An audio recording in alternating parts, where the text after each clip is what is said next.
Hello everybody, this is Jason Heires, and this is edition of My Essential Albums. And today I am going to talk about a pretty epic album, for those of you who have followed these videos, you know that I am a rock and roll guy primarily, but as I've gotten older, my tastes have changed and I've become a lot more sophisticated. Over the years, today I'm going to talk about a jazz album. Now, I did do one review for a somewhat obscure jazz album by the great jazz guitar player Sonny Sharrok. Today I am going to do a much more well-known jazz artist and a much more well-known jazz album. And today I'm going to talk about Miles Davis's Bitches Brew. So here's the album cover.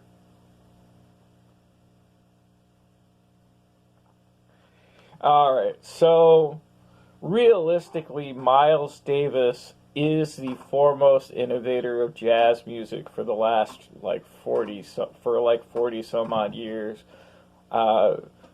He created many different genres of jazz, and he was really the first to experiment with jazz fusion, which is the combination of rock and roll and jazz.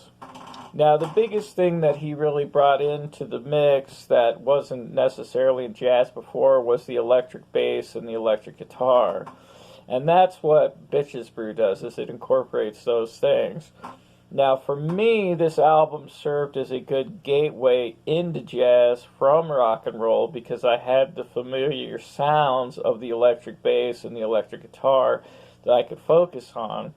And it definitely didn't help any that John McLaughlin is a very established jazz guitar player that really helped bring me into the mix too. So this is a fusion record, and the Bitches Brew band is a band that pretty much is an all-star jazz band. So you have future band leaders like Herbie Hancock on piano. You have Wayne Shorter on saxophone. You have John McLaughlin on guitar, who I already talked about. You also have Chick Corea on piano. So these guys are all people that ended up recording their own albums under their own name with their own bands. I mean, these are all seminal jazz figures. And Miles has a history of working with a lot of the greatest jazz musicians, including John Coltrane was a member of Miles's band for many years. So, Miles Davis knew how to find talented musicians. So this is a seminal work in that respect as well. Now, it's a double album, and there are 2 discs involved. And for listening purposes, I would recommend that you digest the listing for the music of the 2 discs separately. So I would listen to album 1 by itself and then listen to album 2 by itself.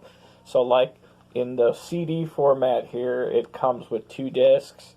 So I would recommend that instead of trying to listen to both all of disc 1 and disc 2 in one setting, which comes out to be about 80 minutes if you listen to the whole thing, I would digest it in the 2 separate 40-minute sessions. That way, it's because while it's really groundbreaking jazz, there's a lot of remarkable musicianship. 80 minutes does get a little bit long. And then I would also say that the first disc is especially strong, and the title track, Bitches Brew, is starts off with a really cool textural kind of a percussive, almost like a Beethoven's Fifth kind of start, and that by itself is just, if you hear that and it connects with you the right way, that right there by itself is going to be enough to go, whoa, what was that? That'll bring you into it. And if that doesn't, then this may not be the thing for you. Now, Miles Davis, he had an interesting technique when he was recording these records which is he would have his band do like basically improvised sessions, and they would record complete sessions, and then what he would do is he would go back through and edit the sessions and then put the tracks together after editing through the sessions.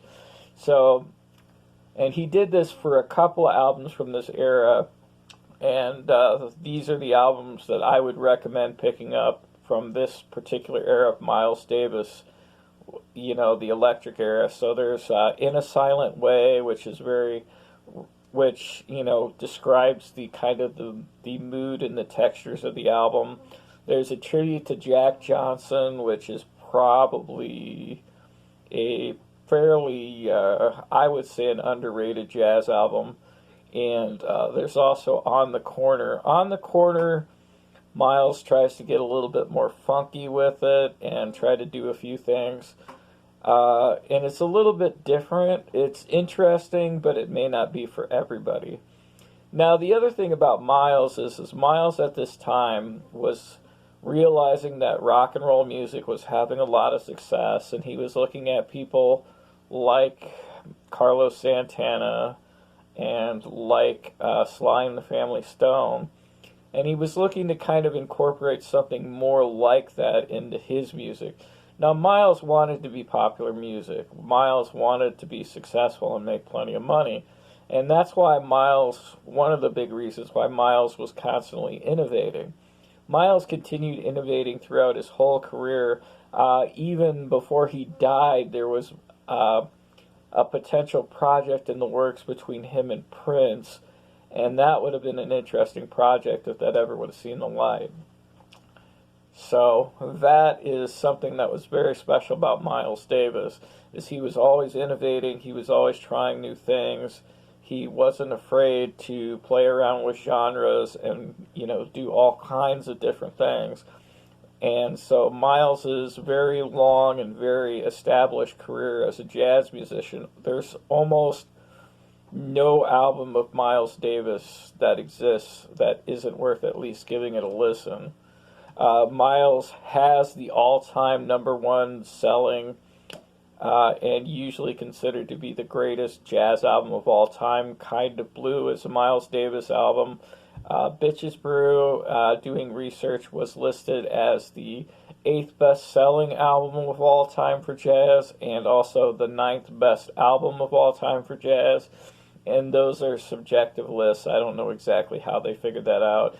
That was just like quick internet research. Now, the other thing I really want to talk about with Miles Davis that is very important, and what Miles Davis taught me as a musician, and I would really love to do a demonstration of this, but I don't know if I can do it skillfully enough, so I'm just going to talk about it a little bit, is Miles Davis is an expert at using space in his melodies. So Miles, he's not the kind of guy like a Dizzy Gillespie or a Charlie Parker who can play 1,000,000 notes a minute. What Miles does instead is he breaks up the melodies and he uses spaces extremely effectively. So he plays with a very subtractive trumpet style. So instead of, and what he doesn't put into the notes is as important, if not more important, than what he does play. And he uses this space and this breaking up the melody very, very effectively.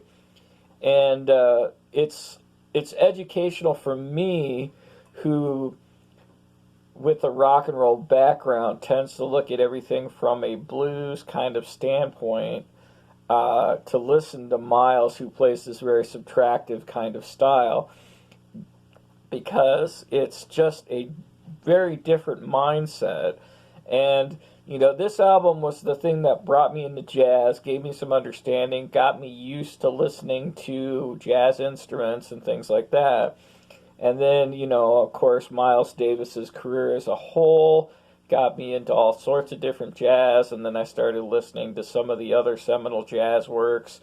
And while I would not say I'm a jazz aficionado, I definitely, I like Coltrane, I like Miles Davis, I like, I like Thelonious Monk. I like some of the, some of the better jazz guys that exist out there. Ornette Coleman to a certain degree. All those kind of things.